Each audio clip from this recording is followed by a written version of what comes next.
У маладосці рэдка здараецца, каб не спалася. Хіба толькі ў часы цяжкіх перажыванняў гора. Пятру не спалася ад адчування шчасця, ад той душэўнай узнёсласці, якая ўсё яшчэ не пакідала яго, хоць ішоў другі месяц, як яны пажаніліся. Ён ляжаў на краі ложка і баяўся паварушыцца, адчуваючы на руцэ мяккія валасы Сашы. Яна спала спакойна, роўна дыхаючы. Ён асцярожна павярнуў галаву ў бок Сашы і любаваўся ёю. І ў сне на яе твары адбіваліся нейкія пачуцці. Вусны то складваліся ва ўсмешку, то застывалі ад сур'ёзнай увагі, то іранічна крывеліся, зрэдку ўздрыгвала брыво. Гэта ігра рыс на любым твары здавалася Пятру такой прывабнай і пацешнай, што яму вельмі хацелася цалаваць і вусны, і вочы яе, але ён баяўся разбудзіць жонку. Няхай спіць, яна змарылася за дзень, набегалася. З пяшчотай, як аб дзіцяці, думаў ён, трэба і мне спаць, спаць, спаць. Але заснуць не ўдавалася.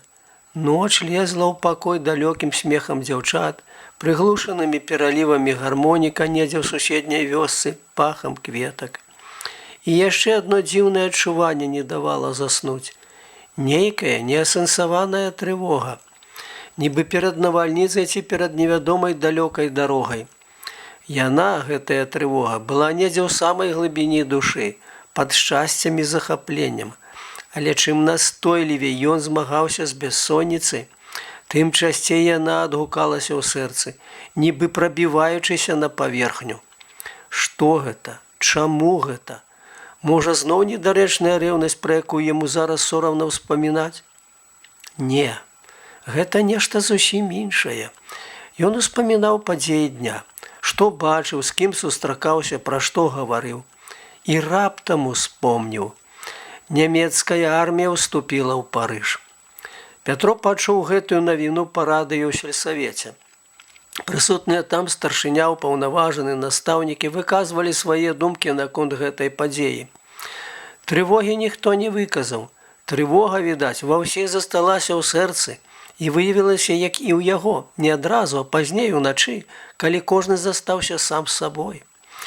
Там жа ўсё больш гаварылі пра немцаў, пра іх сілу і тэхніку. Вось пруць, гады! Сілішча, што ты хочаш? За дзень Галандыю, за другі Бельгію, англічану мора кульнулі. Храновыя ваякі супраць іх, каб стаялі на смерць, не ішоў бы так. Супраць нас не пайшоў бы так, назад пакаціўся б. Тэхнікі, відаць, малавата ў французаў, у немцаў танкі вунь усюды. Ні в адной тэхніцы сіла, камандзіры ні к чорту. А калі генералы ў кусты, дык што рабіць салдату? Салдату трэба каманда. Пятро таксама выказваў нейкія меркаванні і нават вызначыўся сваімі ведамі аб нямецкай ваеннай тэхніцы, пра якую вычытаў у часопісах. Так яны пагутарылі і разышліся. А цяпер вось гэтая трывога, гэты неспакой у душы. Чаму? Францыя, Парыж. Як гэта далёка для хлопца, які нават у Маскве быў толькі праездам. Нікуды асабліва не ездзіў, не надта глыбока разбіраўся ў міжнародных справах. Але разам з тым, як гэта і блізка. Блізка сэрцу юнака, які толькі са школьнай парты. Ніводную краіну мы не ведаем са школьны год так, як Францыю. Ужо з першых класаў, з першых чытанак мы дазнаваліся пра парыжскую камуну, з кніг глядзелі на нас партрэты герояў-камунараў. На ўсё жыццё запаміналіся прозвішчы Варлен, Далеклюз, Дамброўскі.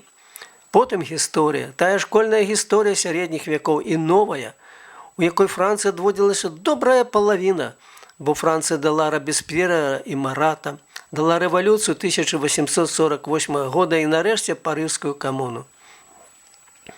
Нават у самага кепскага вучня, які кідаў школу пасля 7-8 класаў, на ўсё жыццё захоўваліся ў памяці ўсе гэтыя гістарычныя падзеі. А ў тых, хто вучыўся далей, веды аб Францыі бясконца пашыраліся. За гісторыя літаратура.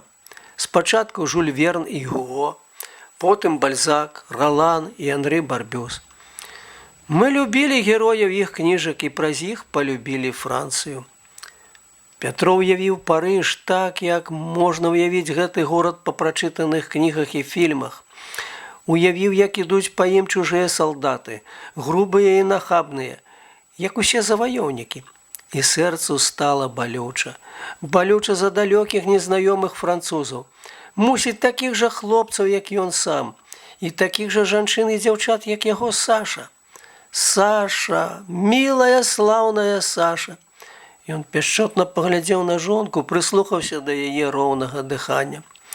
І раптам з'явілася думка ўпершыню такая недарэчная.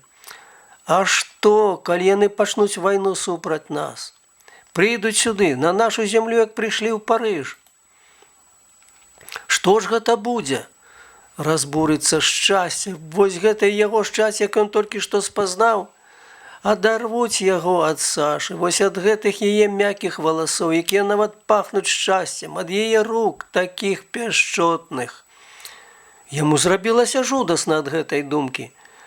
Вайна, яе ўяўная рамантыка можа вабіць толькі дзяцей і юнакоў. Для чалавека, які зразумеў сэнс жыцця і ведаў шчасця, вайна не можа не быць страшнай і агіднай. Пятро стараўся адагнаць гэтую жудасную думку. Ніколі яны сюды не прыйдуць. Мы будзем біць іх на іх зямлі, калі яны адважацца напасці. На сваю не пусцім. Ён быў перакананы ў гэтым непахісна. Мы ўсе верылі, што будзем біць ворага на яго зямлі. Каля хаты спынілася фурманка. Конь, якога, відаць, вельмі гналі, з палёгкай фыркнуў. Зноў па Сашу, падумаў Пятро.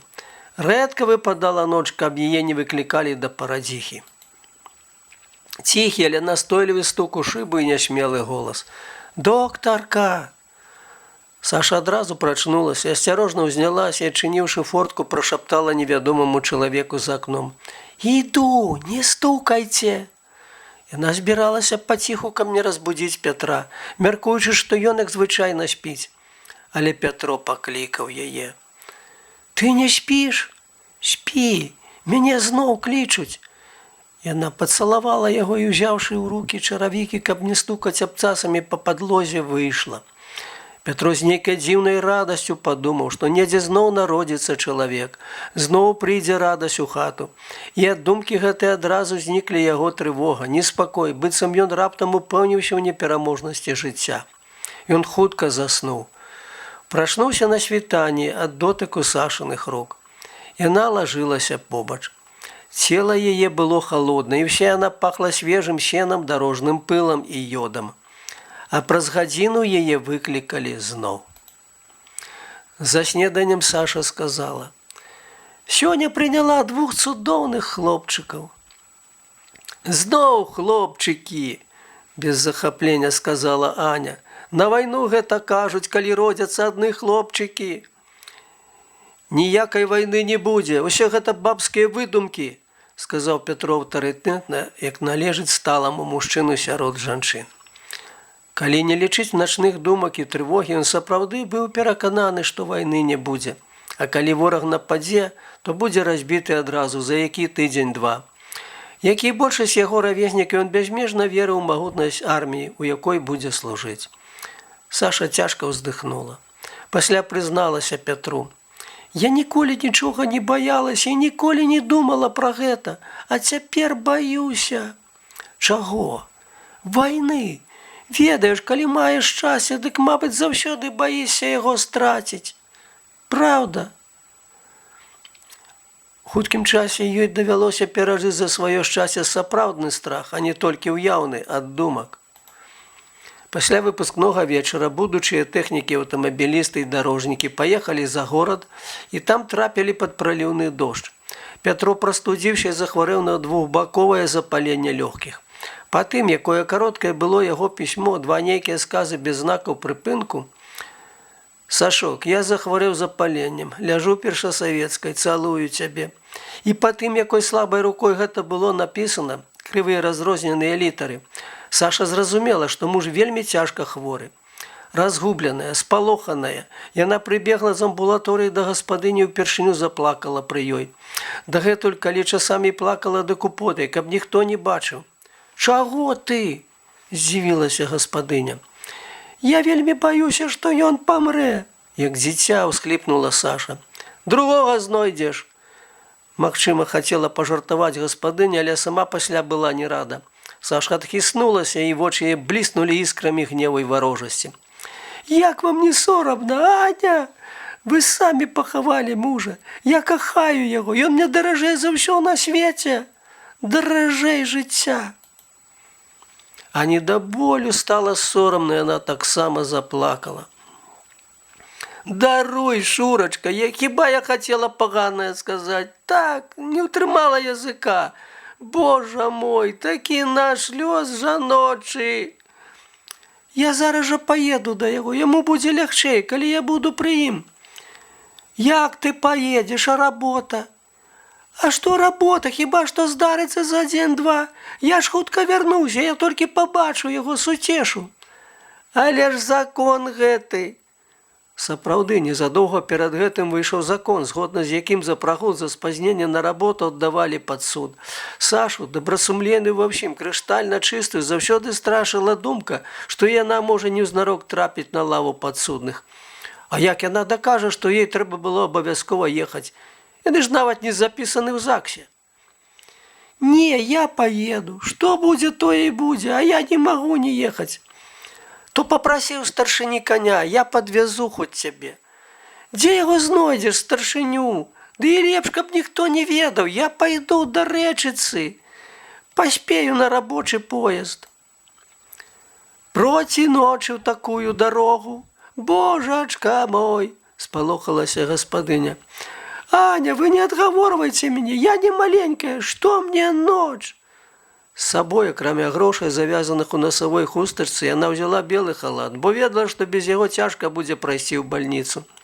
Яна не ішла, яна бегла, адна сярод ночы і сярод поля. Над ёй было зорнае неба, безмоўнае і бясконца далёкае, а да самай дарогі падступалі пасевы высокага спелага жыта, пшаніцы, ячменю. Збажына жыла, у ёй нешта шапталася, звінела, ўздыхала. Гэтая блізкасць нечага жывога бадзёрла і адначасова страшыла. З-пад ног час ад часу зляталі начныя птушкі, ледні б'ючы крыламі па твары. Спачатку Саша палохалася, нават ускрыквала ад страху, потым прывыкла і не звяртала ўвагі. Чаго мне баяцца, калі хворы Пеця, слаўны мой любы? Каб я была гэтай птушкай, я даўно прыляцела б да цябе. Я не магу ляцець, я буду бегчы, бегчы. А чаго бегчы? Усё адно прыйдзецца чакаць поезда. А калі спазнюся, лепш раней прыйсці.